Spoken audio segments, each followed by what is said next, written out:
Hola, bueno, vamos a ver hoy otro modelo de cómputo que va a ser el que vamos a usar para desarrollar toda la teoría de la computabilidad, que no va a ser el de las máquinas de Turing y que no va a ser de las funciones primitivas recursivas, pero todo lo que hicimos sobre funciones primitivas recursivas nos va a servir.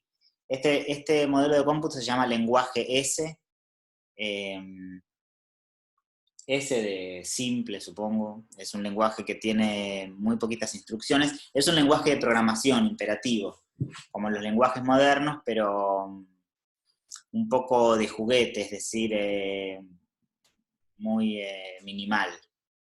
Poco cómodo si uno tuviera que hacer programas realmente complicados, pero adecuado para desarrollar la teoría. Entonces, la idea es esta. Es igual de poderoso que una máquina de Turing y que cualquier lenguaje de programación moderno, como, no sé, Python o C o lo que quieran, pero es mucho más chiquito. Entonces, hay solamente tres tipos de variables, las que se llaman x1, x2, x3, etcétera, tantas como uno quiera, son las variables de entrada, se van a llamar variables de entrada. Después hay una única variable de salida que se llama y y no se puede llamar de otra forma. Y hay tantas variables como hagan falta temporales, que se llaman z1, z2, z3 y no de otra manera. Eh, Todas las variables, salvo la entrada, vienen inicializadas en cero. Eh, la entrada viene inicializada en la entrada. Todo esto va a estar formalizado al final de la clase. Yo ahora les quiero dar una, una introducción un poco intuitiva de cómo funciona este lenguaje de programación. Las variables solo pueden almacenar números naturales, es decir, que no hay, por ejemplo, tipo char, o tipo bool, o tipo float, o arreglos, o listas, o bueno, solamente variables, las variables solo almacenan números naturales. Por supuesto, después uno, como hicimos en la clase pasada, con números naturales puede codificar otras estructuras. Y de hecho lo vamos a hacer. Pero en principio las variables solo guardan números naturales con el cero. Siempre los números naturales para mí son con el cero. Y hay tres instrucciones, en realidad tres tipos de instrucciones. La clase que viene, o la otra, no me acuerdo, vamos a agregar una cuarta instrucción solo por comodidad, que no hace nada, de todas maneras, pero por ahora son tres instrucciones.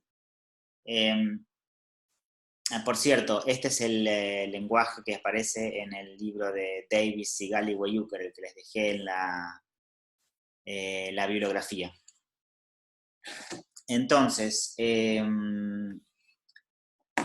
les decía, hay tres instrucciones.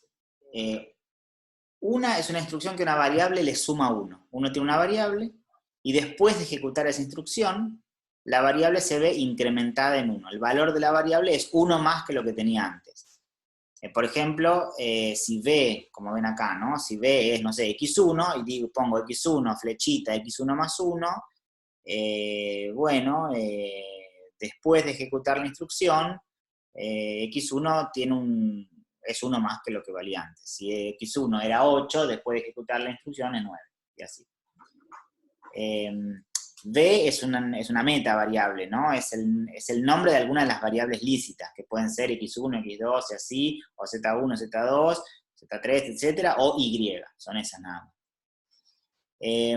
Después, entonces, tenemos una instrucción que resta 1 a una variable, y si es 0 la deja en 0, y hay un tipo de salto condicional, un if,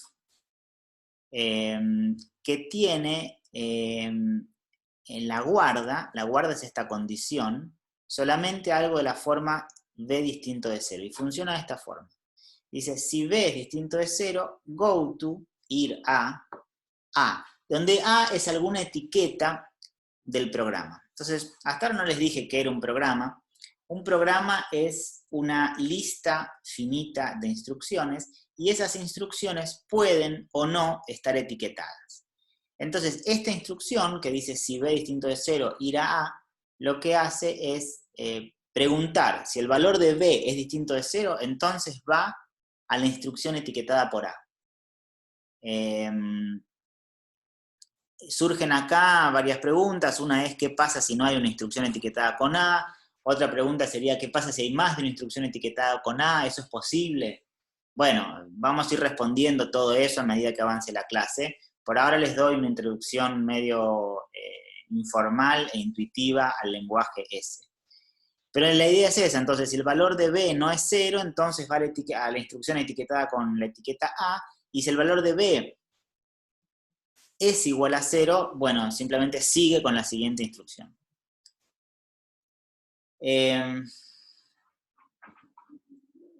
Y un programa es una sucesión finita de instrucciones.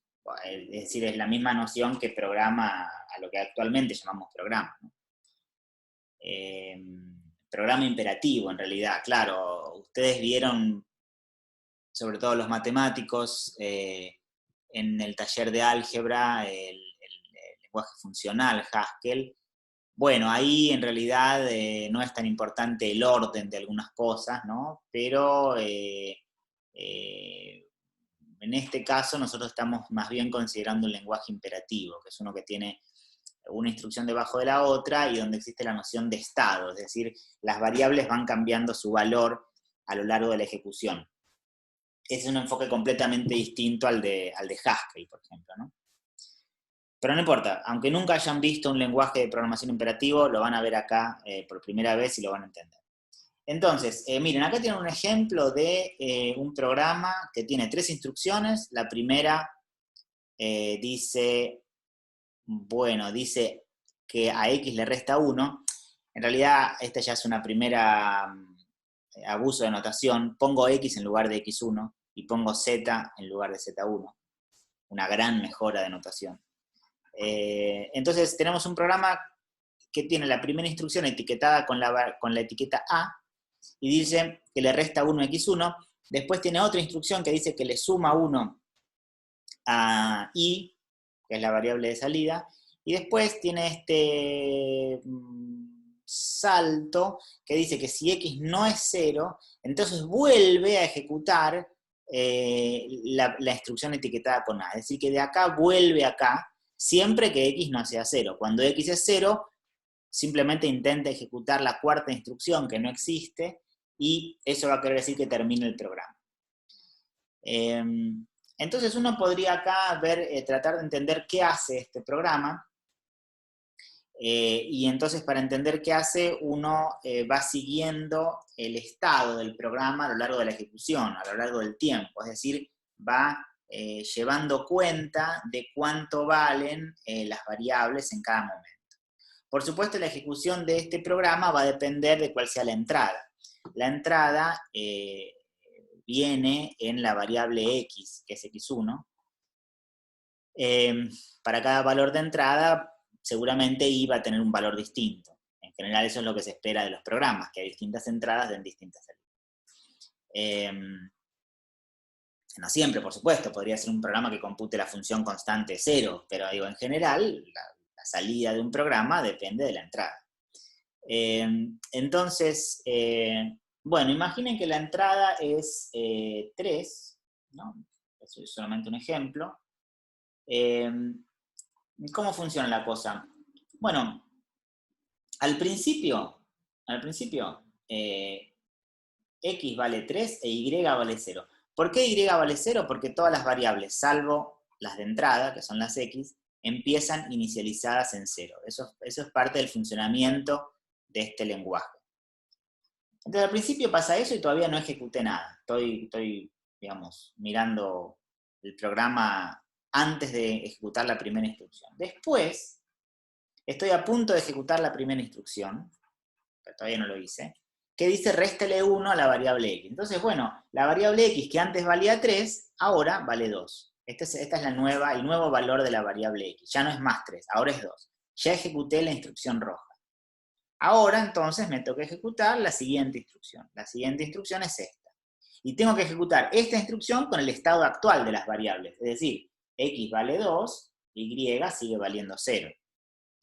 Eso es antes de ejecutar la segunda instrucción. Después de ejecutar la segunda instrucción, el valor de X no cambia. El valor de X sigue igual. pero el valor de y se incrementa en 1, porque eso es lo que dice la instrucción. Entonces ahora y vale 1. Antes valía 0, ahora vale 1. Es decir, que en este punto, después de haber ejecutado la segunda instrucción, x vale 2 e y vale 1. Ahora entonces tengo que ejecutar la tercera instrucción. La tercera instrucción dice, si x es distinto de 0, ir a la instrucción etiquetada con la etiqueta A. Bueno, entonces me tengo que fijar si el valor de x es distinto de 0 o no. El valor de x es distinto de 0, porque es este que está acá. 2 es distinto de 0. Bueno, entonces tengo que volver a ejecutar esta instrucción que está acá. Con el estado actual, o sea, con el valor actual de las variables, x2 e y igual a 1. Entonces, de vuelta, le resto 1 a la variable x. Bueno, como x valía 2, ahora vale 1. Después, bueno, me dispongo a ejecutar la segunda instrucción. La segunda instrucción dice, súmele 1 a la variable y. Bueno, la variable y valía 1, así que después de ejecutar vale 2. Después vengo acá y vuelvo a preguntar si x es distinto de 0. Pero ahora, digamos, x sigue siendo distinto de 0 porque es 1, pero noten que ya no es la misma pregunta que hice antes. Porque la primera vez pregunté si era distinto de 0 con valor 2. Ahora pregunto si es distinto de 0 con valor 1, ¿no? Bueno, entonces como x, que tiene el valor 1, todavía es distinto de 0, vuelvo a la instrucción etiquetada con A, que es la primera, en este caso, y vuelvo a ejecutar la instrucción que dice réstele 1 a la variable x. Bueno, x vale 1, le resto 1 a la variable x, queda en 0, y después, entonces, me dispongo a ejecutar la segunda instrucción que dice súmele 1 a la variable y vale 2, con lo cual, después de ejecutar la instrucción, vale 3. Y vuelvo a preguntarme si x es distinto de 0, y en este caso x es igual a 0, como ven. Entonces tengo que ejecutar la cuarta instrucción, pero no existe la cuarta instrucción porque es un programa con 3 instrucciones, y entonces termina, se detiene el cómputo, y y que quedó con algún valor. Ese valor con el que quedó y, que en este caso es 3, va a ser la salida del programa, el output. Entonces, en este caso, cuando la entrada fue 3, la salida fue 3. Entonces, en general, para una entrada, uno tiene una salida. Uno puede preguntarse, entonces, ¿cuál es ese mapeo? ¿Qué función computa? Bueno, y en este caso uno podría pensar que es la función que para entrada x devuelve x, que sería la identidad. Eso es lo que en general pregunto en la clase y me responden, y está bien, salvo para la entrada 0. Porque ¿qué pasa con la entrada 0? Cuando la entrada, imaginen que x es 0, ahora no se los escribo acá, si x es 0, les pongo acá x e y, cuando la entrada x es 0, viene acá y dice, réstele 1 a la variable x. Bueno, empezaba en 0, pero restar 1 es el restar de números naturales, o sea que sigue en 0, ese es el restar que usamos, ¿no? Bueno, y empezaba en 0 también. Entonces le resta 1 a la variable x y sigue en 0. Y ahora ejecuta acá esto, ¿no? Y dice, súmele 1 a la variable y. Bueno, suma 1 a la variable y. Después viene acá y pregunta si x es distinto de 0. No, x es igual a 0, va a la cuarta instrucción, ve que no hay cuarta instrucción, termina. Entonces, ¿con qué valor terminó? Y bueno, terminó con valor 1. Entonces, para entrada 0, terminó con el valor 1. Esa no es la identidad, casi. Porque cuando x es positivo, devuelve el mismo x. Solo que cuando x es 0, devuelve 1. Bueno, está bien. Computa otra función. ¿Qué función computa? Y computa esta función que está acá. Está bien, si este programa era un intento por computar la identidad, fallé. Simplemente es un programa que computa esta función que está acá. ¿Está?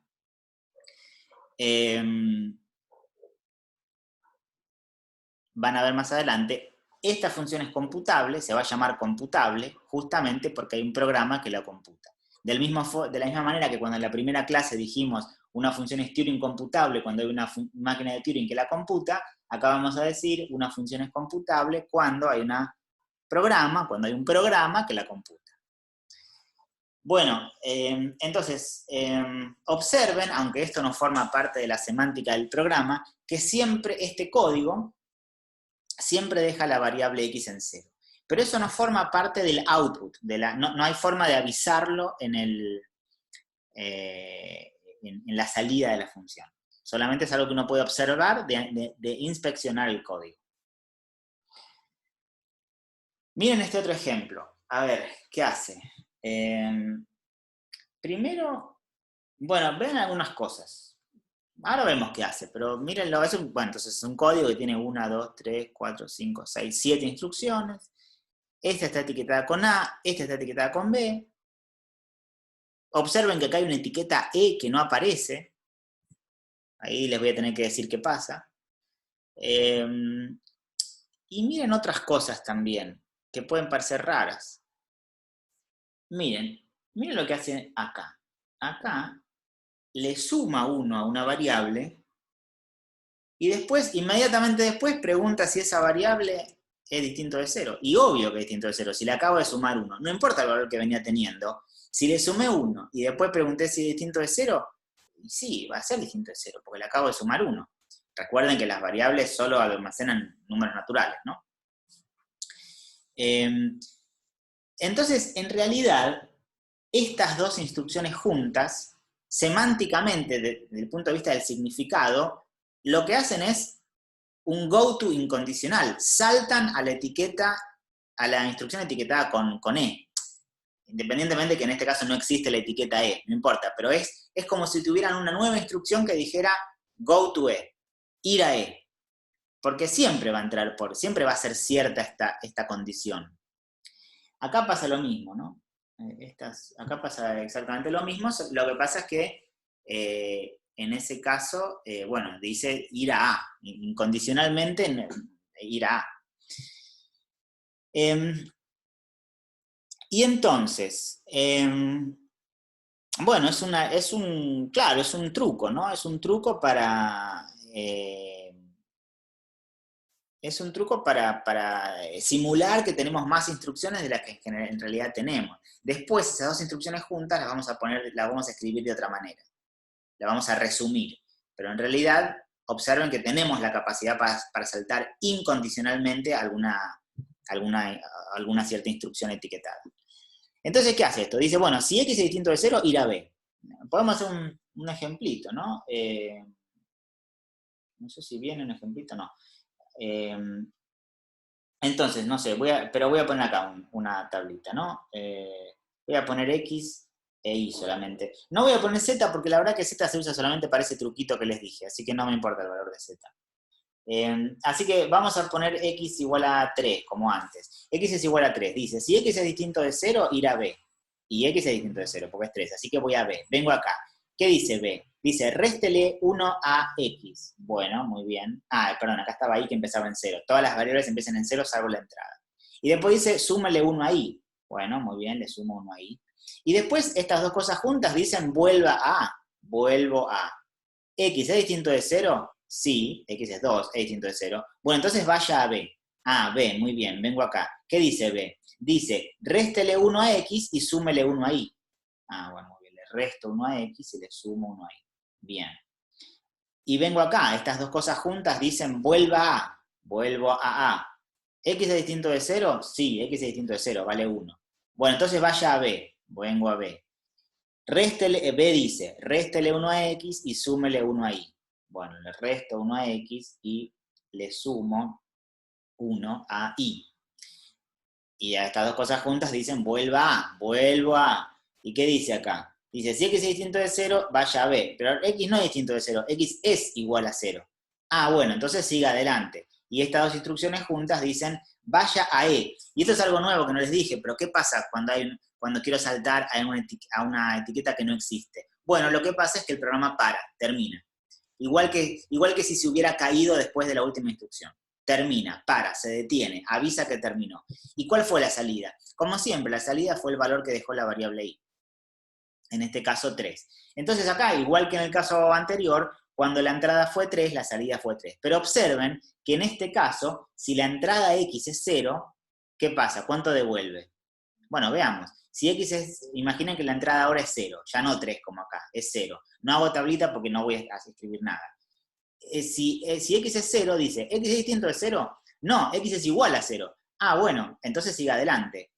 Termine, vaya a E. ¿Y con qué valor terminó la variable Y? Con el que venía de entrada, que es 0, porque la variable Y siempre viene con 0 de entrada. Entonces, para entrar a 0, devolvió 0. Si pensábamos que este programa había sido un intento por computar la función identidad, un intento fallido porque no computaba la función identidad, sino esta función, bueno, en este otro ejemplo lo logramos. Este programa sí computa la función identidad. Y estas son las cosas que les dije. Cuando intenta ir a la etiqueta E, termina porque la etiqueta no existe, y este par de instrucciones juntas representan un salto incondicional, salta siempre la etiqueta, en este caso L, y entonces lo voy a escribir así de ahora en más. Voy a hacer de cuenta que tengo una nueva instrucción, una cuarta instrucción, que es go to L, pero siempre voy a tener que pensar que en realidad representa estas dos instrucciones. Pero ojo, porque es importante cuál es la variable b. Tienen que inventarse una variable b que no aparezca en el código, porque si aparecía en el código, por ejemplo, si acá en lugar de z hubiese puesto x, y bueno, habría estado mal, o hubiese puesto y, acá y acá, y hubiera destrozado, hubiera roto el invariante del código, lo que yo estaba computando. Entonces, uno siempre puede pensar que tiene esta instrucción, que abrevia estas otras dos. Pero observen que acá tienen que elegir un buen candidato para b corta. No puede ser cualquier variable. Elíjanse una variable que no perteneciera al código. Lo que quiero decir es esto. Imaginen que tienen acá un código con muchas instrucciones y acá ven un go to, no sé, b, qué sé yo. No sé, no importa. Y acá por algún lado estaba la etiqueta b. No importa. Ahora, esto no es una instrucción. No se las di como instrucción. Representa, en realidad, dos instrucciones. Pero la elección de B tiene que ser adecuada. No podía ser ninguna variable que apareciera en esta instrucción, ni en esta instrucción, ni en esta, ni en esta, ni en esta. No podía aparecer en el código que ya tenía. Si aparece, es peligroso, porque podrían estar, perdón, ni en esta, porque podrían estar destrozando el cómputo que llevaban. ¿Está bien? Entonces, ahora vamos a hablar de macros. Los macros son estas, abreviaturas, pedazos de códigos abreviados y que los voy a pensar como si fueran una nueva instrucción. El lenguaje ese del libro de Davis no tiene salto incondicional, pero lo podemos simular. Lo podemos simular y a partir de ahora vamos a hacer de cuenta que lo tenemos como instrucción. Pero no es una instrucción, es una pseudo instrucción. Cada vez que vemos esto, lo vamos a reemplazar de esto con una buena elección de la variable b. ¿Está bien? La forma abreviada se llama macro, la forma expandida se llama expansión del macro. Bueno, muy bien. Entonces, miren, vamos a ver una serie de macros ahora, o sea, un montón de programitas que se pueden, que son útiles y que a partir de ahora los vamos a usar como si fueran instrucciones, pero que en realidad son programitas, son macros. Por ejemplo, no tengo asignación por 0, no tengo asignarle 0 a una variable, no existe. ¿Cuál sería la semántica de esto? Sería meterle 0 a la variable b. Eso, almacenar 0 en b. No lo tenemos. Bueno, pero lo podemos simular. Lo podemos simular con estas dos instrucciones. Le empieza a restar 1 a la variable b hasta que llega a 0. Ven, dice, a la variable b réstele 1. ¿Llegó a 0? Si no llegó a 0, vuelva a L, que es vuélvale a restar 1. Si no es 0, vuelva a L, que es vuelva a restarle 1. Y así, cuando termine, cuando esté en este punto, la ejecución, la variable b habrá quedado en 0, y eso es lo que yo buscaba. ¿Está bien? De vuelta, si tenemos ahora un programa con un montón de instrucciones y en algún momento uno ve algo como, no sé, a Z3, póngale 0 y después sigue, bueno, ahí donde vio esto, en realidad escriba esto, es la idea. Pero ojo, elíjase una buena nombre de etiqueta, porque a lo mejor la etiqueta, ustedes querían ponerle la etiqueta A acá, y resulta que A era algo importante para el programa, estaba ahí o estaba en algún lado, y ahí no va a funcionar, se va a romper todo. elija una etiqueta que no está ni acá, ni acá, ni acá, ni acá, ni acá, ni acá, en ninguna instrucción del programa. Total, como hay tantas etiquetas como uno quiera a disposición, bueno, siempre es posible, ¿no? Bueno, de vuelta entonces, tenemos acá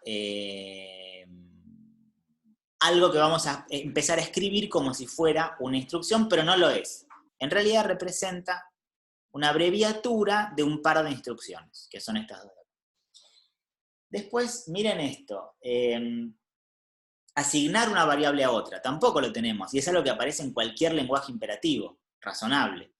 El contenido de X lo quiero meter adentro de la variable Y. Lo que tenía la variable Y se olvida, se rompe, se destruye, y pasa a tener, después de ejecutar la instrucción, el valor X, el valor que contenía la variable X. El resto de las variables no cambia. X no cambia, si hubiera otras variables tampoco cambia. Y entonces, esto, claro, bueno, hay que hacerlo con cuidado, porque justamente no queremos que cambie el valor de otras variables, ¿no? No solo queremos almacenar en Y el valor de X, sino que no queremos destruir ningún otro valor de variables. Y entonces, claro, hay que hacerlo con cuidado. Yo en esta clase uso un ábaco, tengo un ábaco así grande, que es útil para esta clase, pero me quedó en la facultad. Bueno, entonces, tratemos de entender este código, que es bastante largo. Bueno, miren. Hay dos ciclos en realidad, dos pedazos que se repiten muchas veces. Este primero, lo que hace es, fíjense, vamos a analizar este primer pedacito de código. Primero, ahí le pone 0. Esto es una pseudo instrucción, en realidad, es una macro, ¿no? Lo vimos la transparencia pasada. Entonces ahora dice, si X no es 0, ir a B. Suponga que X no es 0. Vengo a B. ¿Ven? Le saca 1 a X, le pone 1 a Y y le pone 1 a Z. Y después vuelve a. Entonces, sería una cosa así, ¿no? Por ejemplo, vamos a poner X, Y y Z. Supongan que X era 3. X es 3. Y empieza en 0, Z empieza en 0. Entonces, cuando ejecuta este código muchas veces, pregunta, ¿Y es 0? No, Y no es 0. Bueno, entonces sáquele 1 a X. Bueno, pero póngale 1 a Y y póngale 1 a Z. Bueno, y vuelvo a preguntar lo mismo, ¿no? Sáquele 1 a X. Bueno, póngale 1 a Y y póngale 1 a Z. Sáquele 1 a X, póngale 1 a Y, póngale 1 a Z. Y eso hace. Hasta que llega a 0. Cuando llegó a 0, claro, destruyó el valor de X, pero construyó el valor de Y, que es bueno, porque Y tenía que quedar en el valor X. Lo único malo es que destruyó a X. Por suerte, tengo acá la variable Z, que me va a servir para restituir el valor de X original. Y entonces, en este segundo ciclo que está acá, hago eso. Porque pregunta, si Z no es 0, ir a D, que está acá. Z no es 0, Z tiene el valor original de X, que es 3. Entonces dice, réstele 1 a Z, réstele y súmele 1 a X, y vuelve a hacer lo mismo. Entonces, ¿ahora qué hago? En esta segunda parte del ciclo. Miren, le resta 1 a Z y le suma 1 a X ahora. Lo restituye. Le devuelve el valor original. El valor original de X fue destruido para construir Y, pero gracias a Z lo podemos restituir al final, ¿no? Le dejamos a X el valor que tenía originalmente, que es lo que yo quería para respetar la semántica, el significado de esta operación, de esta instrucción. Entonces, bueno, le resta 1 a Z, le sumo 1 a X, le resta 1 a Z, le sumo 1 a X. ¿Qué más? Entonces, está bien, vuelve a C. C pregunta, ¿Z es distinto de 0? todavía es distinto de 0, sí. Bueno, entonces vaya a D. ¿Y D qué dice? D dice otra vez lo mismo, réstele 1 a Z y súmele 1 a X. Y vuelve a C. Y vuelve a preguntar, Z es distinto de 0, todavía es distinto de 0. Bueno, entonces réstele 1 y súmele 1 perdón, y súmele 1 a X. Y vuelve a C. Y cuando C pregunta si Z es distinto de 0, no, Z es igual a 0. Entonces, GoToE termina, se va. El valor de I en este segundo ciclo no cambió. Entonces, ¿cómo queda al final la cosa? X queda con el valor original que tenía, y I queda con el valor original de X, que es lo que yo quería. Ahora, en el medio tuve que usar una variable Z, que la usé para distintas cosas. Por supuesto, la Z es una variable temporal que tengo que elegir adecuadamente.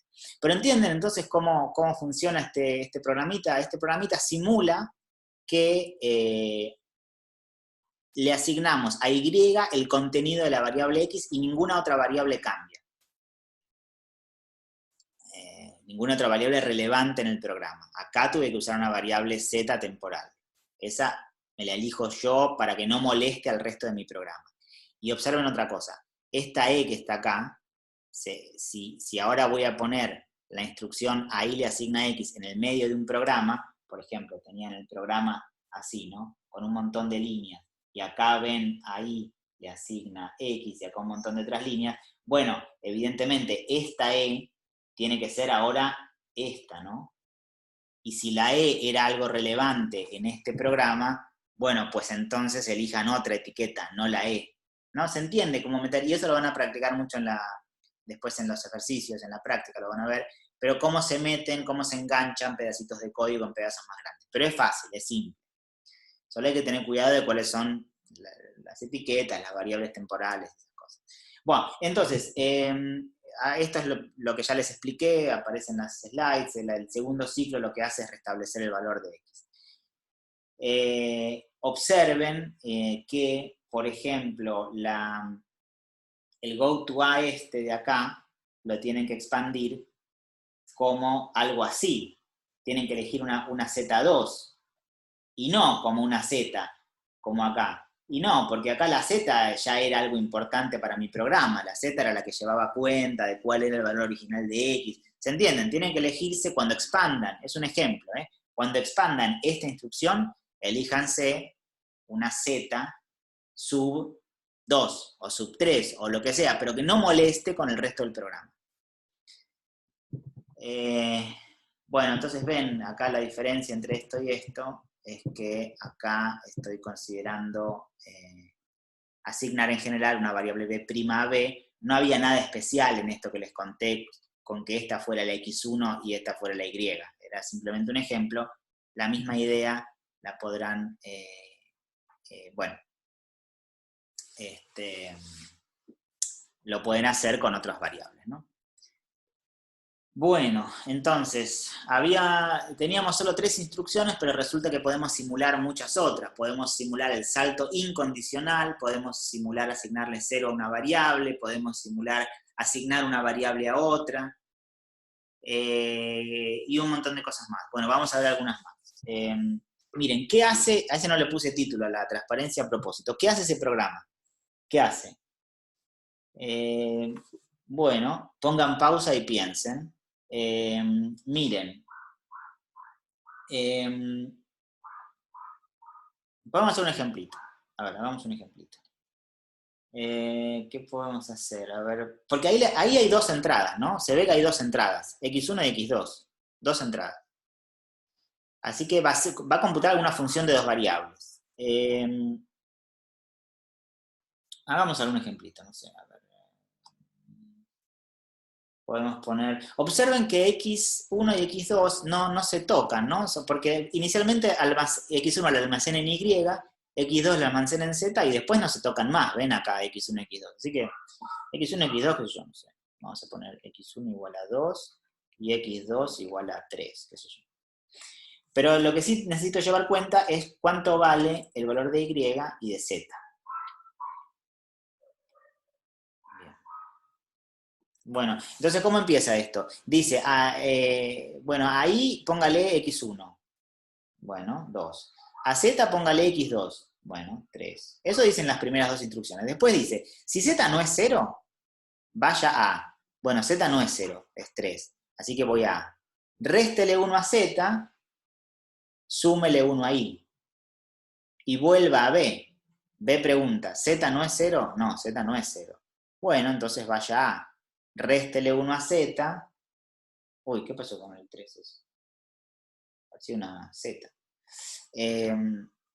Entonces viene a, réstele 1 a z, súmele 1 a i, y vuelva a b. ¿Y b qué dice? Pregunta si z no es 0. Z no es 0, porque es 1, ¿ven?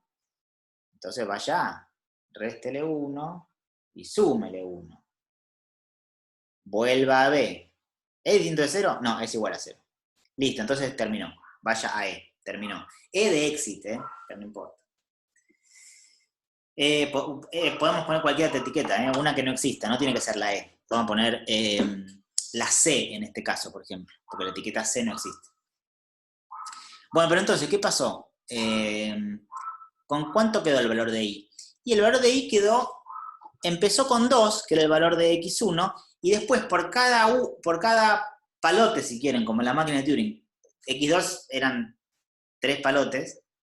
Quiero decir, en las máquinas de Turing representábamos al 3 con 4 palotes. Quiero decir que son 3, X2, Z empezó con 3, le sacó 1 y le puso 1 al I, le sacó otro y le puso 1 al I, le sacó otro y le puso 1 al I. Entonces le puso 3 veces 1 al I.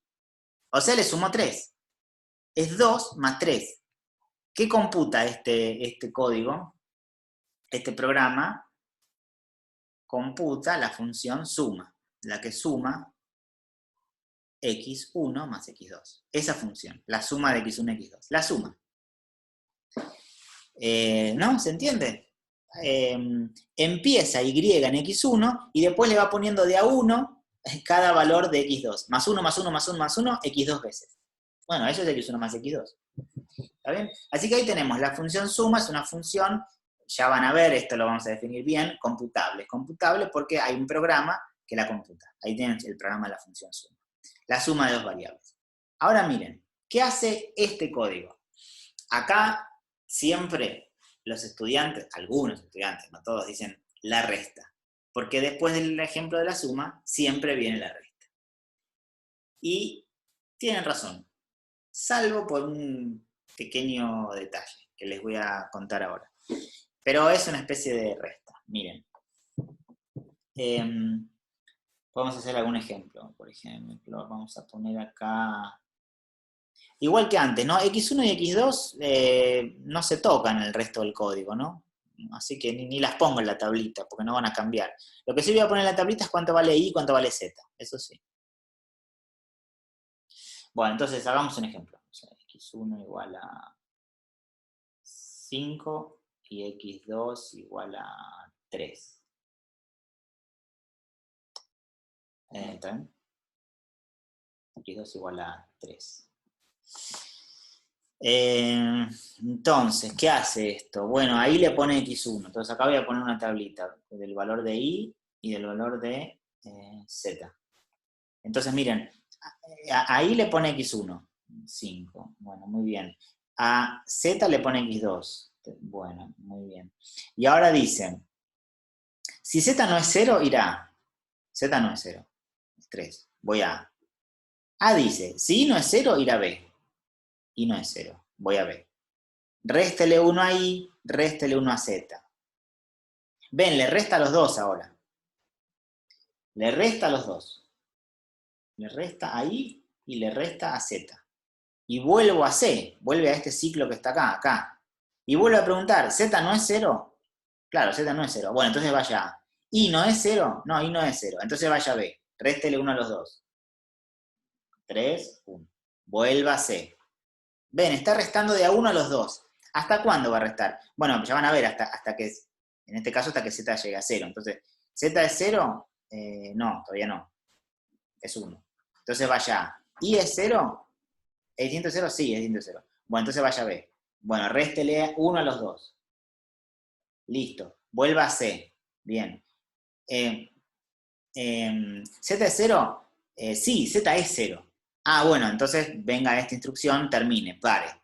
Listo. Está bien, empezó, Y empezó en 5 y le restó 1, le restó 1, le restó 1, le restó 3 veces 1. 3 veces porque X2 era 3. Si X2 hubiera sido 4, le restaba 4 veces. O sea que hizo la resta. Hizo la resta, por eso quedó en 2. Y quedó en 2 porque 2 es 5 menos 3. O sea que está bien, es la resta. Es la resta cuando X1 es mayor que X2. Cuando X1 es menor que X2, pasa esto. Miren, podemos hacer, bueno, a ver dónde se los hago. Acá al costadito. Imaginen ahora que X1 es, no sé, 2 y X2 es 3. Miren qué pasa. Voy a hacer acá la tablita también. Y esto lo hago con el abaco. No es mucho más útil, pero es muy pintoresco. Entonces, veamos. Ahí le pone X1. X1, ahí. Muy bien. A Z le pone X2. Bueno. Y ahora viene así, dice. ¿Z no es 0? No, Z no es 0, es 3. Vaya a. ¿Y no es 0? No, Y no es 0. Vaya a B. Réstele 1, réstele 1. Vuelva a C. ¿Z es distinto de 0? Claro. Vaya a. ¿Y es distinto de 0? Claro. Vaya a B. Réstele 1 a los dos. Bien. Vuelva a C. ¿Z no es 0? No, Z no es 0. Z es 1. Ah, entonces vaya a. Voy a. ¿Y es distinto de 0? No. Es igual a 0. Ah, entonces ejecute esta instrucción que está acá. Que dice vaya a. Entonces vuelvo a preguntar. ¿Y es distinto de 0? No. Acabo de decir que Y es igual a 0. Ah, entonces vaya a. Perdón, entonces ejecute esta instrucción. Esta instrucción vuelve a y vuelve a preguntar si es distinto de 0 y la respuesta vuelve a ser que no es distinto de 0, que es igual a 0 y viene acá y así. Ven, se queda acá colgado. Ahí se quedó. De acá a acá, de acá a acá, de acá a acá, de acá a acá. Se colgó. Se colgó. Eso es colgarse. Y entonces, ¿cuál es la salida? Y no hay salida. No hay salida porque no hay output. Porque no paró nunca. Nunca avisó que paró. Miren, teníamos dos maneras de avisar que paraba. Una era que se quedaba sin línea para ejecutar. Venía ejecutando, tic, tic, tic, se terminaba el programa, listo, paraba. Y la otra era que saltaba una etiqueta que no existía. Ninguna de esas cosas pasó. Y esas son las únicas dos maneras que tenemos de hacer que un programa termine. Todo esto lo voy a formalizar al final, ¿eh? Y no pasó ninguna de esas dos, entonces se colgó. No, es decir, no termina nunca este programa. No termina nunca. Bueno, entonces, los programas computan, igual que pasaba con las máquinas de Turing, funciones parciales. Funciones que pueden estar indefinidas para algunos de sus argumentos. Y esto pasa con cualquier modelo de cómputo equivalente a una máquina de Turing. Computa entonces, este programa computa esta función.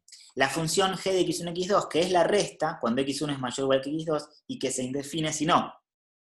Y la indefinición la notamos igual que hicimos en la clase de las máquinas de Turing, con la flechita para arriba. Entonces, una función parcial de dos variables, una función estrictamente parcial de dos variables. ¿Está bien? ¿Sí? Con lo cual, si había sido un intento por hacer la resta en naturales, fue un intento fallido, pero si había sido un intento por calcular esta función, fue un intento exitoso. Bueno, entonces, esta función parcial es computable, porque ahí tienen el programa que la computa. Ahora, si el intento había sido, bueno, acá les escribí lo que ya les acabo de decir. Si había sido un intento por escribir la resta, bueno, hay que hacer otra cosa, otro programa. Se puede, obviamente, la resta en naturales, la que devuelve 0 en este caso, también es computable, Pero bueno, el código que les di muestra que esta función, que esta función de acá, es computable, parcial computable. Bueno, y ahora empiezo, en la última parte de la clase, a formalizar cuál es la semántica de los programas. Ahora fue todo informal, les fui hablando de las etiquetas, de qué pasaba cuando saltaba una etiqueta que no estaba. No les dije, por ejemplo, qué pasa cuando hay dos instrucciones con la misma etiqueta. No les dije todavía. Todo eso va a quedar claro con la definición formal de semántica de un programa, de cuál es la función que computa un programa. Y para eso tengo que hablar de algunas cosas al principio. Primero, la noción de estado. Un estado de un programa es una lista de ecuaciones de la forma nombre de variable igual valor, tal que hay una ecuación para cada variable que se usa en el programa y no hay dos ecuaciones para la misma variable. Por ejemplo, para este programa que tiene 3 instrucciones, x3 igual a 1 es un estado, porque cumple estas dos condiciones. x3 y 1 z0 es un estado, aunque no uso la variable z, lo importante es que hay una ecuación para cada variable que se usa en P, no dice que no tiene que haber una ecuación para variables que no se usan en P. X igual a 3, y igual a 1, z igual a 8, también es un estado, a pesar de que no es un estado alcanzable nunca, porque nunca en ese código z va a tener el valor 8, sin embargo cumple estas dos condiciones, y no son estados x3, porque me falta especificar cuánto vale el valor i, no es estado x3, z0 por el mismo motivo, y no es un estado x igual 3, y igual 1, x igual 0, porque acá ven hay un repetido. X igual 3, x igual 0. Es decir, un estado representa posibles valores de las variables del programa que no se contradigan, no necesariamente alcanzables, no necesariamente alguna ejecución del programa los logra, pero son valores plausibles en principio. Eso es un estado. Parecido a lo que, bueno, en general la idea de estado del lenguaje imperativo. No exactamente como lo ven en el algoritmo, uno, pero esa idea. La idea de cómo está la cosa, cómo vienen las variables, eso. ¿Cuál es el valor de las variables? Bueno, entonces, miren, lo siguiente que les tengo que describir es que es una descripción instantánea. Una descripción instantánea de un programa P, supongo que tenemos un programa P con n instrucciones. Eso quiere decir que la longitud es n, que tiene n instrucciones. Para un estado de P, estado es lo que acabamos de ver, para un estado de P y un número i entre 1 y la cantidad de instrucciones más 1, el par i sigma se va a llamar descripción instantánea de P. Cualquier par i sigma, donde i es un número en ese rango y sigma es un estado de P, se va a llamar descripción instantánea de P. I sigma se llama terminal cuando i es igual a n más 1, es decir, es igual a la cantidad de instrucciones más 1. Para un i sigma no terminal vamos a definir el sucesor, porque lo que queremos formalizar es esta idea. Si estoy parado con estos valores en tal instrucción, en la instrucción iésima, con tales valores de variables, y eso me lo dice sigma, entonces después de ejecutar la iésima instrucción, los valores de las variables cambian de este modo. Ese va a ser tau. Y también voy a estar parado en la jésima instrucción. Es decir, voy a intentar formalizar qué pasa cuando, estando parado en la iésima instrucción, con el contenido de las variables como le especifica sigma, ¿a dónde voy? Bueno, voy a la jésima instrucción y el contenido de las variables es como me lo dice tau. Eso es lo que quiero definir. Quiero definir j tau a partir de i sigma. J tau se va a llamar el sucesor de la descripción instantánea i sigma. Por supuesto, dependerá de cuál es la iésima instrucción y de cuál es el estado de las variables, de cuál es el contenido de las variables. Es decir, dependerá de quién es i y de quién es sigma. Entonces, miren, si la iésima instrucción es sumarle 1 a la variable b, entonces la próxima instrucción a ser ejecutada, que es j, va a ser i más 1, porque después de ejecutar esta instrucción en el código, la siguiente que tengo que ejecutar es la próxima, la que está abajo. ¿Está bien? Así que j es i más 1. ¿Y quién es tau? ¿Cómo quedan las variables después de ejecutar la instrucción a b le pongo b más 1? Incremento en 1b. Y tau queda igual que antes, salvo que el valor de la variable b se ve incrementada en 1. Entonces, si en tau es igual a sigma, salvo que si sigma decía que b era igual a m, entonces tau va a decir que b es igual a m más 1, cualquiera fuera m. Entonces, el sucesor de I sigma es J tau definido de este modo. J es I más 1, tau es lo mismo que sigma, salvo que le incremento en 1 el valor de B. Claro, porque era sumar 1. Yo se los dije informalmente, intuitivamente, ahora lo estamos formalizando. Si la iésima instrucción era restarle 1 a la variable B, y bueno, entonces, ¿quién va a ser la próxima instrucción a ser ejecutada? Después de ejecutar la iésima instrucción, ¿cuál tengo que ejecutar? Y la I más unésima. O sea, J es I más 1. ¿Y quién es tau? Bueno, tau es igual a sigma, salvo que le tengo que restar 1 al contenido de la variable b. Si b antes decía 8, ahora va a decir 7. Si b en sigma decía 8, en tau va a decir b igual a 7. Si en sigma b decía que era igual a 0, en tau, ¿qué va a ser? 0 también. Porque el menos se porta de esa manera. La resta se porta como que 0 menos 1 es 0. Así que la misma idea, ¿no? O sea, lo mismo que en el caso 1, salvo que si en sigma decía b igual a m, en tau dice b igual a m menos 1 o 0 si era 0. Y el otro caso que me falta analizar es si la iésima instrucción es un if. Es si b distinto de 0, go to L. Si el nombre de la variable b es distinto de 0, entonces ir a la etiqueta L. Entonces, después de ejecutar esa instrucción, los valores de las variables no cambian, ningún valor cambia. O sea que tau es igual a sigma. ¿Pero qué cambia? El j. El j ahora sí cambia de manera interesante. El j del sucesor, este de acá. ¿Y cómo cambia? Bueno, si en sigma venía la instrucción b es igual a 0, entonces quiere decir que b distinto de 0 es falso. O sea, no se cumplió esta condición, la guarda del if. Y entonces, igual que en los casos anteriores, j es I más 1. Sigo con la siguiente instrucción. Pero, si el valor de b era positivo, o sea, si era distinto de 0, entonces, ahora j va a tener que ser el número de instrucción etiquetada con L. ¿No? Esa es la idea. Pero hay muchas cosas que definir acá. ¿Qué pasa si no existe la instrucción L? ¿Qué pasa si hay más de una instrucción etiquetada con L? Bueno, y acá lo resolvemos, porque esta es la definición. Lo que les di antes era informal. Bueno, es así. Si sigma tiene la ecuación b igual m para un m distinto de 0, hay dos casos. Si existe en P una instrucción con etiqueta L, entonces a J le pongo la primera instrucción con etiqueta L. Ahí desambiguo esa pregunta que les había dejado, ¿no? ¿Qué pasa cuando hay dos instrucciones con la misma etiqueta? Bueno, voy a la primera. Voy a la primera que esté etiquetada con L. Si no existe en P una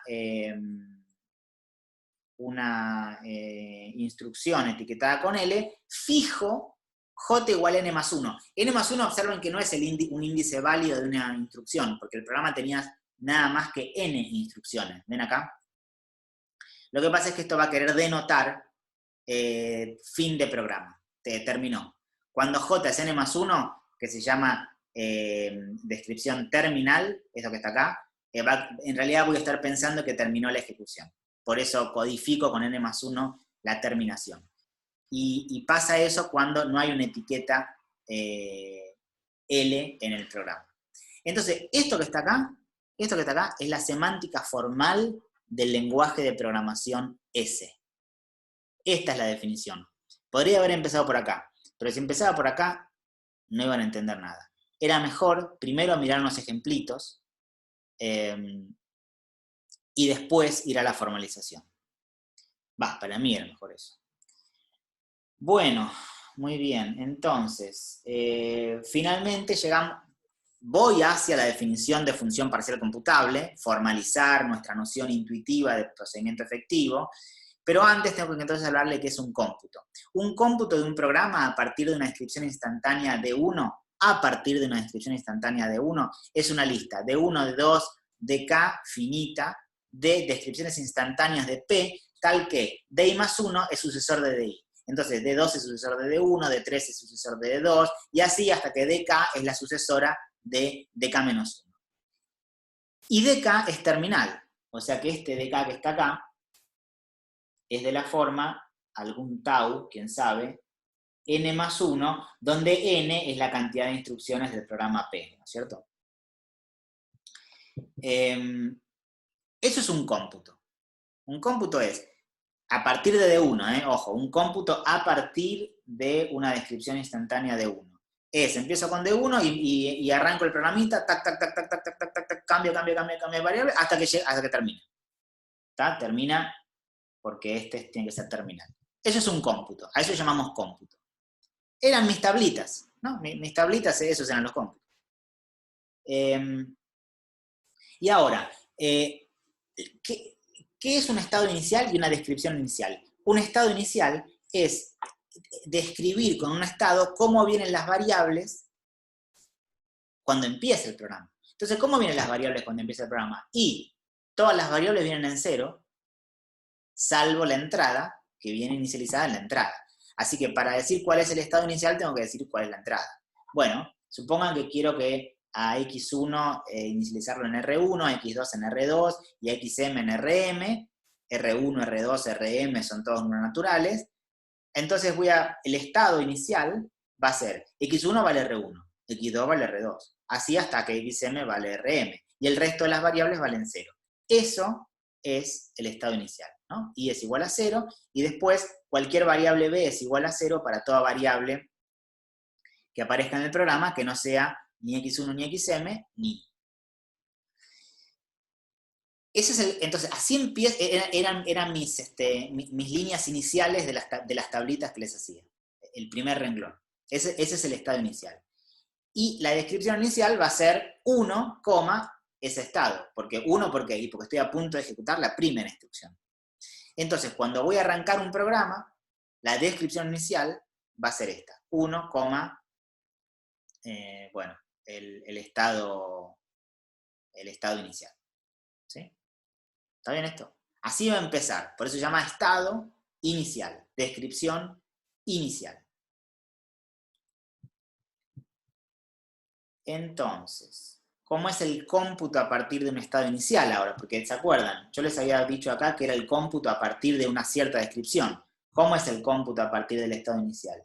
Bueno, si P es un programa y R1, Rm es la entrada, son números naturales, pero que va a representar la entrada, y sigma 1 es el estado inicial, hay dos posibilidades. Que haya un cómputo a partir del estado inicial o que no. Si hay un cómputo, entonces hay una sucesión de 1, de 2, de 3 hasta dk, tal que D1 es la descripción inicial, y claro, el programa terminó, porque había dicho que este dk era terminal. Entonces, voy a dk, me fijo cuál es el estado, y me fijo el contenido de la variable y. Eso, el contenido de la variable y, es lo que llamamos la salida del programa P con entrada R1, Rm. Y eso lo notamos de esta forma de acá. Esto es el resultado, el output, la salida del programa P con entrada x1, xm, con entrada R1, Rm, y esta m que pongo entre paréntesis solamente aclara que hay m entradas. Porque claro, uno podría ejecutar el mismo código para una entrada, o para 2, o para 3. En principio, la cantidad de entradas no es las X que veo en el código. Podrían ser más, podrían ser menos. Eso lo quiero como separar. Bueno, pero si lo separo, entonces tengo que especificar con un m entre paréntesis con cuántas entradas estoy mirando a esa función. Ese código lo estoy mirando como función de cuántas variables. Bueno, de m variables. Entonces, cuando existe el cómputo,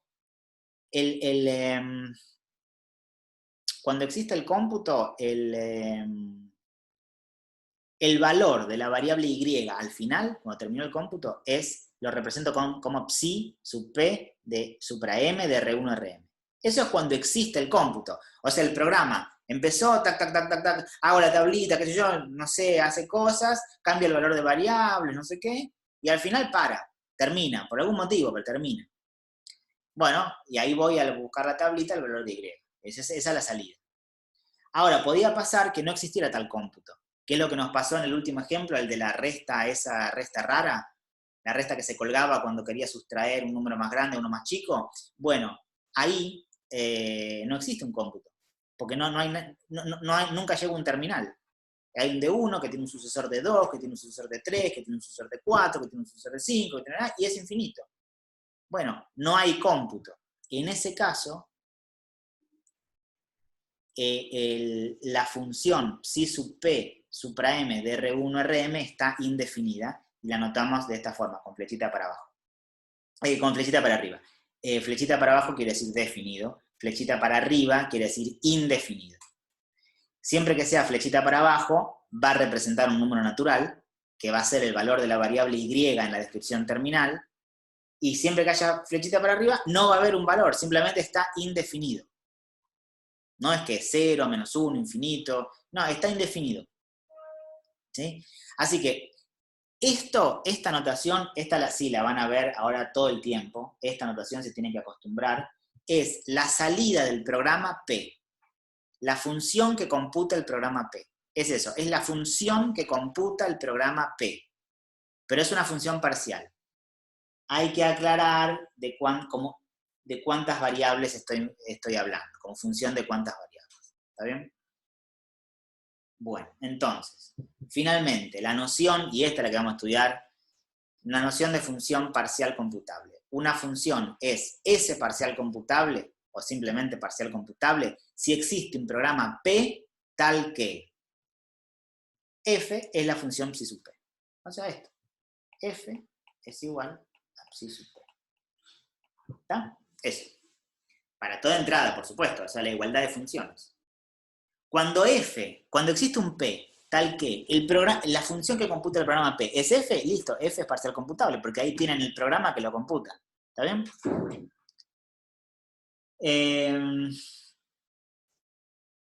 Bueno, pero observen que esta igualdad que está acá quiere decir que si esta estaba definida, entonces esto tiene que estar definido y dar el mismo número. Pero también quiere decir que si esta está indefinida, entonces esta está indefinida. Es una igualdad fuerte, ¿no? Es una igualdad contemplando indefiniciones también. Porque para que una función sea parcial computable, tiene que haber un programa que la copie igualita. En los casos en los que la función se define, tiene que definirse el programa y dar el mismo número.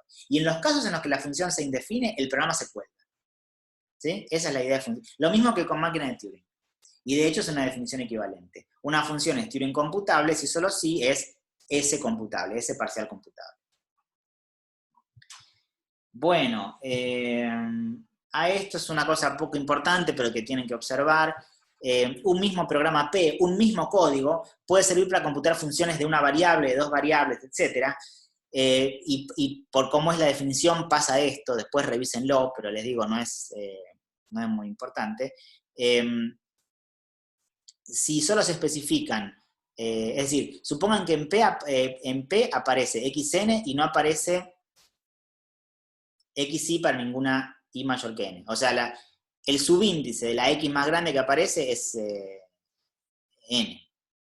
Entonces, si solo se especifican menos de n variables, o digamos m variables, entonces el resto de las variables toman valor 0. Eso pasa por cómo definí el estado inicial, no sé si se acuerdan.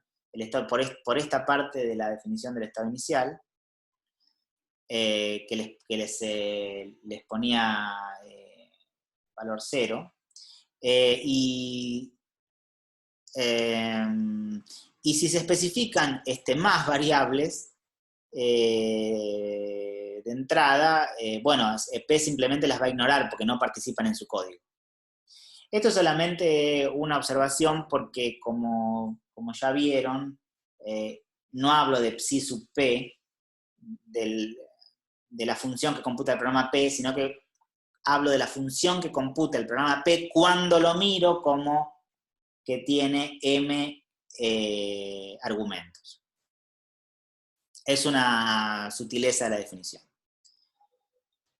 Bueno, pero es importante, para algunos teoremas va a ser importante.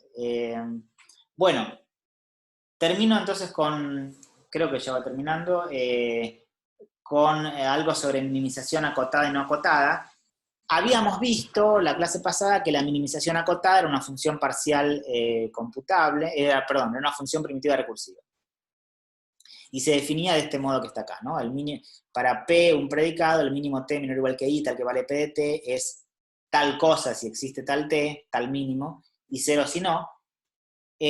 Ahora vamos a definir la minimización no acotada, que es, bueno, es el mínimo T tal que vale P de T si existe tal T, e indefinido si no. Noten que acá no hay cota. Acá sí hay cota, y acá no hay cota. Por eso, minimización no acotada. Esta es una función primitiva recursiva. Esta claramente no es primitiva recursiva porque es parcial. Estrictamente parcial. Pero es parcial computable. Esta función, la minimización no acotada, es parcial computable.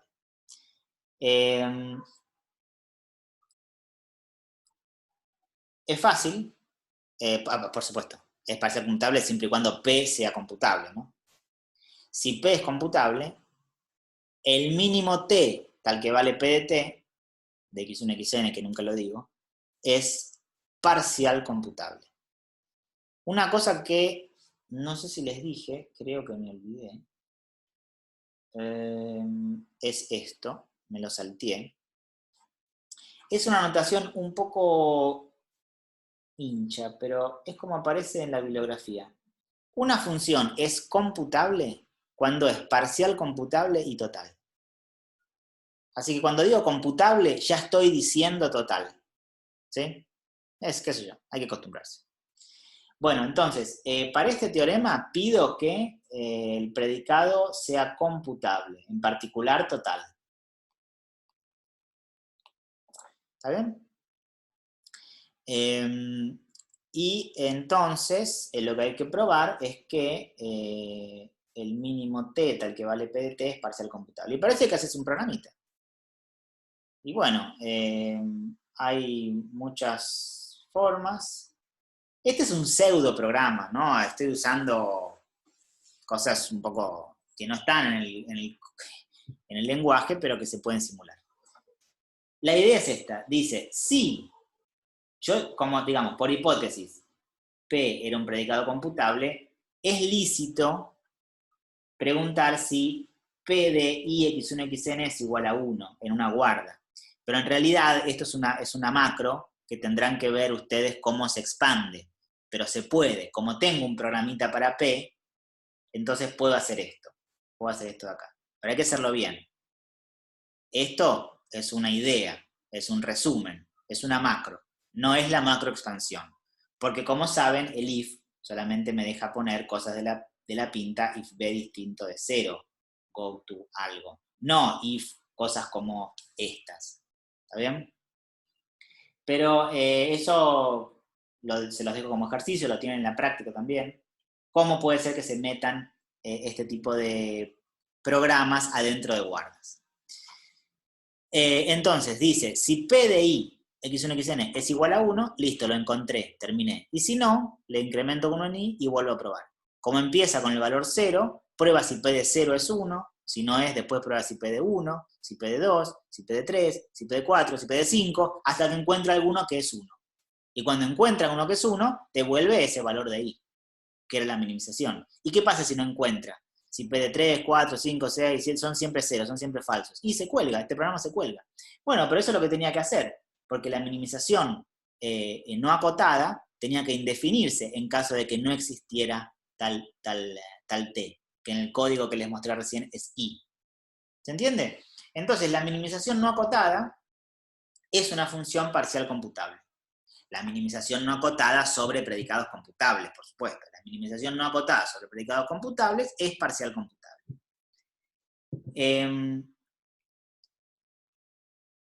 Miren, si H se obtiene a partir de las funciones parciales computables f, g1 y gk por composición, entonces H también es parcial computable. Estos son, como en matemática, dos enunciados en uno, ¿no? Pueden las dos veces leer el paréntesis o las dos veces omitirlo. O sea, si h se obtiene a partir de las funciones parciales computables, F1 y F, G1, GK por composición, entonces H es parcial computable. Y también, si H se obtiene a partir de las funciones computables, F, G1, GK por composición, entonces H es computable.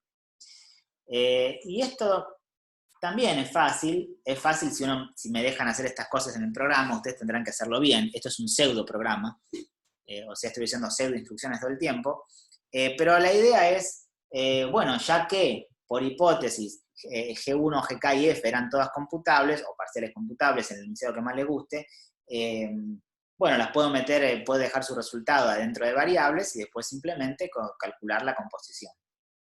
Ahora, esto hay que hacerlo bien. Esto no es un programa bien escrito, ¿no? Ustedes tendrán que ver cómo, a partir de la hipótesis de que hay un pedazo de código para F, un pedazo de código para G1 y así hasta GK, se pueden enganchar y hacer la cuenta bien. Pero la idea es esta que está acá. En la práctica tienen un montón de ejercicios donde tienen que practicar esto de meter programas adentro de otros. Bueno, así que las funciones computables están cerradas por composición y también las funciones parciales computables están cerradas por composición. Y están cerradas por recursión primitiva. Si H se obtiene a partir de G por recursión primitiva y G es computable, entonces H es computable. Las funciones computables están cerradas por recursión primitiva. Este es un poquito más difícil de ver. Yo les hago un ejemplo de una función, de una variable nada más, y ustedes lo generalizan a más variables, pero la idea es la misma. Y es esta idea que está acá. A ver.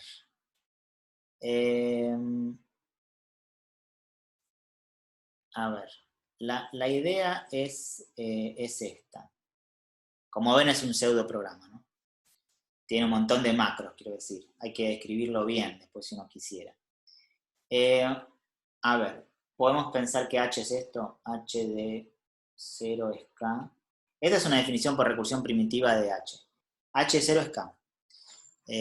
H de... no sé qué ponerle. T más 1.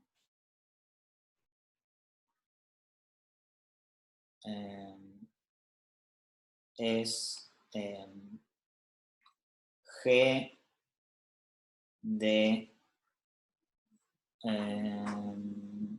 déjenme pensar... G de T, H de T. Bueno, no sé, a lo mejor puse las variables al revés, pero esta es una definición de H por recursión primitiva a partir de G. Esto lo vimos en la clase, hace 2 clases. Entonces, y lo que afirmamos es que este pseudo programa, bueno, calcula H. Entonces, a ver, vamos a ver si está bien. Cuando H es 0, cuando la entrada de H es 0 me tiene que dar K. H de 0 es K. Ahora, este programa, cuando X es 0, que es la entrada, ¿no? ¿Qué da? Y cuando X es 0, viene ahí, le pone K, que ven es la salida, y después dice, si X es igual a 0, termina. Así que termina de toque, empieza y termina. ¿Y qué devuelve? Devuelve K. Está bien, es lo que tenía que devolver, ¿no? Porque H de 0 era K. Bueno, bien. Veamos cuánto da este programa ejecutado en 1, con entrada 1. Primero, ¿cuánto vale H de 1? Porque me tiene que dar lo mismo, ¿no? Y H de 1 da... A ver, ¿cuánto da H de 1? H de 1 da G... O sea, H de 1 es esto pensando que T es 0, ¿no? Así que esto me da G de 0, H de 0. ¿Está bien esto? Y esto es K. Entonces me tiene que dar G de 0K. Y entonces, a ver, veamos cuánto da. Veamos cuánto da este programa cuando la entrada es 1. Cuando la entrada es 1 dice, bueno, ahí le pone K, está bien, y después viene acá y dice, ¿X es distinto de 0? Sí, X vale 1. Ah, bueno, entonces venía acá. Ahí le pone G de ZI, pero Z era 0, y era K. Le suma 1 a Z y le resta 1 a X. O sea que X que valía 1 ahora vale 0. Entonces cuando viene este go to acá, el ciclo se cierra acá, ya X vale 0 y termina. Y quedó con el valor que tenía que quedar. Quedó con G de Z ahí, pero Y era acá y Z era 0. Justo esto, ¿no? ¿Se entiende? Bueno, y entonces, y cuando es H de 2, bueno, pasa esto 2 veces. No sé si van entendiendo. Háganlo después en un papelito. Yo les pongo acá la definición de H de 2, si quieren. H de 2 vale... ¿Qué es H2? Es esto cuando T vale 1, ¿no? Entonces, ¿qué es? G de 1, H de ¿cuánto? De 1. Pero H de 1 es esto que está acá. O sea que G de 1, G de 0, H de 0. ¿Está bien? Bueno, y si se fijan, el programita hace eso. Háganlo, es fácil. Ejecuta este ciclo 2 veces, en lugar de ejecutarlo una vez como el caso anterior, o 0 veces en el caso de entrada 0. En el caso de entrada 0, el ciclo azul se ejecuta 0 veces, en el caso de entrada 1 se ejecuta una vez, en el caso de entrada 2 se ejecuta 2 veces, en general para entrada n se ejecuta n veces. Y da lo que tiene que dar, es decir, calcula la función h definida a partir de g por recursión primitiva. Así que, si g es computable, h es computable. ¿Está bien? Bueno. Y entonces llegamos por fin a una conexión interesante con las funciones primitivas recursivas. La clase de funciones computables es una clase PRC. PRC quería decir que estaban las iniciales y que estaba cerrada por composición y recursión primitiva. Que están cerradas por recursión y composición primitiva, ya lo vimos. Lo único que me falta ver es que están las iniciales. Pero eso es fácil. Porque las funciones iniciales eran, bueno, el sucesor se computa, por ejemplo, con este programita, muy fácil, ¿no? A la salida le pongo x más 1, listo. Bueno, es un pseudo programa. Después, la función constante 0, por ejemplo, se calcula con el programa vacío. Eso no lo vimos, pero un programa con 0 instrucciones también es un programa y devuelve lo que tenga el valor de y al final, que es 0, porque todas las variables empiezan en 0, salvo la entrada. Y siempre empieza en 0. Y después los proyectores. El proyectar la y-ésima componente de una n-upla se computa con este programa. Es decir, es un pseudo programa, porque le tengo que meter a la variable y el contenido de la variable x. Pero lo vimos cómo hacer. Listo, como ya estaban cerradas por composición y recursión primitiva y contiene a las iniciales, entonces es una clase PRC. La clase de funciones computables es una clase PRC. Bueno, entonces, toda función primitiva recursiva es computable, porque la clase de funciones primitivas recursivas estaban incluidas en cualquier clase PRC, en particular en la clase PRC de las funciones computables. Por lo tanto, toda función primitiva recursiva es computable. Eso ya lo habíamos dicho, pero en lugar de computable habíamos dicho total Turing computable. Ahora lo vemos más en detalle y probamos todo además, porque antes no les había probado que cualquier primitiva recursiva era Turing computable, ahora sí les probé que toda función primitiva recursiva es computable. Con esta definición de computable, que es la que vamos a analizar en el resto de la parte de computabilidad de la materia. Y entonces, bueno, acá termina esta clase. De vuelta sigue picando la pregunta esta. Sabemos que primitivas